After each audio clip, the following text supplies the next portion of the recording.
Halo, selamat berjumpa kembali di channel RTS Vision. Kali ini saya ada request video dari rekan yang ingin mengetahui secara visual tentang sebuah tulisan yang ditulis oleh Ed Serleken yang berjudul Cara Seleksi Merpati Pos. Sebenarnya proses seleksi ini menurut saya ini cukup sulit. Sampai saat ini pun saya masih terus belajar karena memang perlu pemahaman dan semacam penelitian yang dilakukan terus menerus ya. Oke, langsung saja saya coba implementasikan. Mudah-mudahan apa yang bisa saya jelaskan bisa menjadi gambaran yang lebih visual, dalam artian yang tadinya bentuknya teks oleh Ed Serleken, namun akan saya coba kasih dalam bentuk atau jelaskan dalam bentuk video, termasuk dalam visual bagaimana bentuk-bentuk dari apa yang disampaikan oleh Ed Serleken, terutama dalam seleksi piyik. Yang pertama, Ed Serleken menuliskan jangan meletakkan harapan pada telur yang terdapat kerak kropos menempel di cangkangnya. Biasanya dalam telur semacam itu embrio akan mati, atau jikapun menetas nantinya akan menjadi merpati yang lemah. Jarang atau tidak pernah menjadi merpati yang tumbuh vital, walaupun telur tersebut berasal dari merpati terbaik di kandang kita sekalipun. Telur yang bagus harus mengkilap dan cerah, sama seperti merpati yang sehat. Dan oleh karena itu, singkirkan telur yang memiliki kerak di cangkangnya. Nah, untuk poin yang pertama ini, yaitu cangkang telur yang berkerak, kebetulan hari ini saya lagi punya ya. Entah ini tuh sebenarnya kurang grit atau apa, tapi saya bisa menunjukkan salah satunya. Saya ambil dulu sebentar. Nah, kalau secara visual telur yang berkerak kurang lebih seperti ini. Jadi permukaannya itu tidak rata, tidak mulus. Ini terdapat semacam noda-noda yang menumpuk di bagian permukaan kulitnya.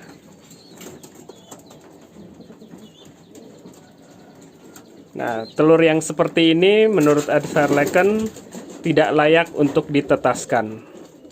Bahkan ada kemungkinan saat ditetaskan atau sedang dirame pun nanti embrionya akan mati, atau kalaupun sampai hidup si piyiknya tidak akan bertahan dan bahkan akan jelek hasilnya. Telurnya seperti ini.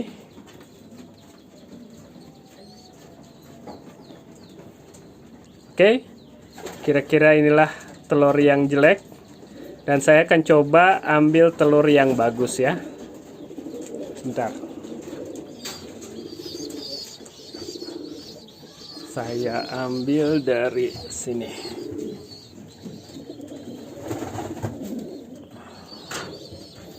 Nah, Ed Serleken menyebutkan bahwa telur yang baik mempunyai permukaan yang halus, kemudian sedikit mengkilat. Ini karena kameranya ini kurang memberikan gambaran yang lebih bagus ya. Sebenarnya kalau melihat dari mata langsung tanpa melalui kamera, ini ada terlihat sedikit mengkilap. Dan inilah bentuk telur yang dikatakan bagus oleh Ed Serleken. kemungkinan telur ini menetas pun akan sangat tinggi, kecuali ada hal-hal yang di luar dugaan. Dalam artian misalnya ada burung lain yang masuk ke kandang kemudian mengacak-ngacak bagian sarangnya. Namun secara teoritis yang disampaikan oleh Ed Zerleken, ini telur yang bisa dikatakan baik. Oke, ini untuk poin pertama terkait dengan telur. Jadi kalau untuk telur seperti ini kita akan tetaskan, sementara untuk telur yang pertama tadi langsung saja kita bisa eliminasi ya. Oke, itu untuk poin pertama. Saya akan simpan lagi.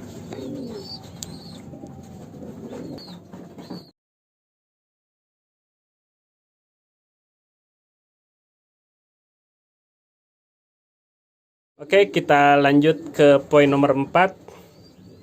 Di poin ini Ed Zerleken menuliskan, perhatikan piyik yang sarangnya atau petarangannya basah atau lembab. Bulu piyik yang basah karena petarangan yang basah, dan petarangan yang basah disebabkan karena indukannya minum terlalu banyak dan meloloh terlalu banyak air. Merpati yang minum terlalu banyak tidak dalam kondisi yang baik. Sebagian besar dikarenakan terdapat masalah atau penyakit pada pencernaannya. Memulai lomba dengan piyik semacam itu adalah awal yang buruk. Bulu piyik yang basah bisa juga disebabkan karena piyikan duduk di kotorannya sendiri. Dan mengapa begitu? Karena ketika mereka buang air besar, mereka tidak memiliki kekuatan untuk melontarkan kotorannya sendiri ke tepi mangkuk sarang. Piyik seperti itu tidak cukup kuat. Singkirkan mereka. Oke, saya akan coba tunjukkan kira-kira seperti apa di poin keempat ini. Nah, kita bisa lihat langsung petarangannya. Di sini petarangan terlihat bersih. Saya akan coba singkirkan piyiknya untuk melihat tarangannya. Nah, di sini terlihat kalau petarangannya kering ya, dan tidak ada. Ini nih, ini salah satu kotoran yang memang dilontarkan atau dibuang keluar oleh si piyik. Jadi posisinya ada di hampir di luar petarangannya. Oke.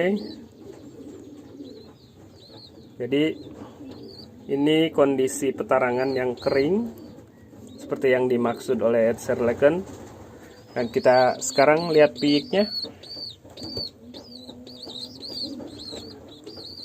Ini kita lihat badannya kering, tidak basah.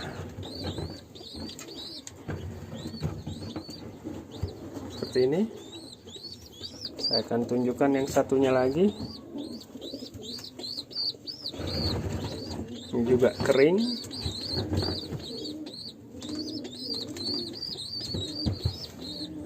Nah, di sini tampak bahwa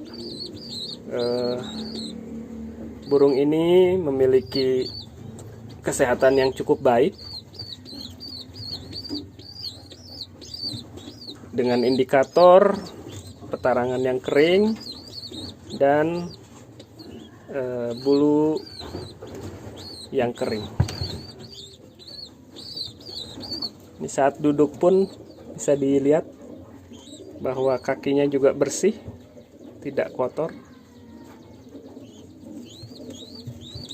Jadi kurang lebih seperti itulah piyik yang diharapkan. Jadi tidak terlalu banyak minum, termasuk induknya juga meloloh, tidak terlalu banyak memberikan lolohan air. Oke, kita lanjut ke poin 5. Ed Zerleken menuliskan di poin ini, Terkadang kita menemukan piyik di dalam sarang yang bulu di bahunya terlambat tumbuh dibanding dengan piyik seusianya. Bulu burung lainnya lebih lengkap. Singkirkan piyik dengan pertumbuhan bulu pundak yang lambat. Mereka tidak memiliki vitalitas. Itu sebabnya tidak ada masa depan. Oke, saya sebenarnya kurang yakin dengan poin ini. Apakah piyik ini adalah yang dimaksud oleh Edsarlecken yang harus dieliminasi, terkait dengan indikator yang bisa dilihat dari pundaknya. Saya coba lihat, saya coba tunjukkan di sini. Nah, ini piyik setarangan ya, otomatis hari menetasnya pun sama. Nah, di sini memang terlihat piyik ini bahunya ini tidak tumbuh bulu. Berbeda dengan saudaranya. Nah, ini. Ini ada bulunya nih. Nah, apakah piyik yang seperti ini yang harus dieliminasi? Nah, kalau saya sih sebenarnya tidak langsung mengeliminasi, kaitannya dalam hal saya meneliti. Saya biasanya biarkan piyik seperti ini sampai tumbuh agak dewasa, ataupun nanti saat diterbangkan mungkin ya tidak akan pulang lah gitu. Ini bulunya tidak ada ya, sementara ini saudaranya ini tumbuh. Ya, apakah yang ini harus dieliminasi? Nanti akan saya beri catatan bagaimana piyik ini di masa dewasanya. Apakah memang benar-benar tidak bagus dan tidak memiliki vitalitas? Kita lihat nanti ya.